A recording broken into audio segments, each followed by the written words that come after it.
তো আপনার সেটেও যদি এইরকম ডাবল ক্লিক ছাড়া ডিসপ্লের স্ক্রিনটা কাজ করছে না, তাহলে এর প্রপারলি একটা সমাধান কিভাবে করবেন সেটা আজকের ভিডিওতে আমি দেখিয়েছি।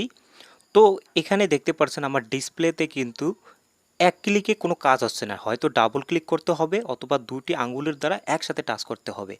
তো এখান থেকে এই সমাধান করার জন্য আপনাকে সেটিংস অপশনটাতে যেতে হবে। আপনি যে কোনোভাবে সেটিংস অপশনে যাবেন। তো আমি এখান থেকে শাটারটা নামিয়েছি এবং এখানে সেটিংস অপশনটা দেখতে পাচ্ছেন আমার সেটের, এইখানে আমি যাব।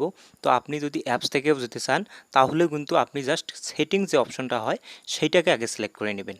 তো সেটিংস অপশনটা সিলেক্ট করা হয়ে গেলে এখান থেকে নিচের দিকে দেখবেন যে অ্যাক্সেসিবিলিটি বলে একটা সেটিংস দেওয়া আছে।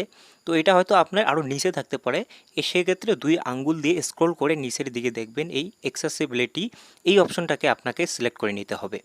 তো আমি এটা সিলেক্ট করে দেব, তারপর ডাবল টাচ করব।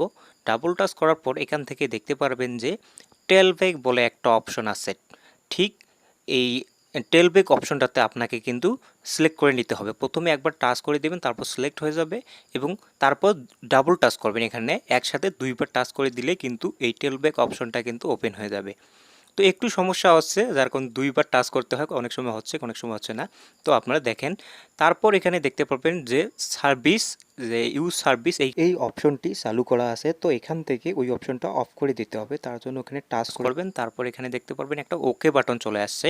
তো এই ওকে বাটনটা আগে আপনি সিলেক্ট করে নেবেন, তারপর এখানে আবার ডাবল টাচ করে দেবেন। এই ওকে বাটনে যখনই ডাবল ক্লিক করে দেবেন তারপর দেখবেন যে আপনার এই যে সমস্যাটা সেটা কিন্তু সমাধান হয়ে যাবে। এখন দেখতে পাচ্ছেন অনায়াসে কিন্তু আমার ডিসপ্লেটা কাজ করছে একটি ক্লিকেই।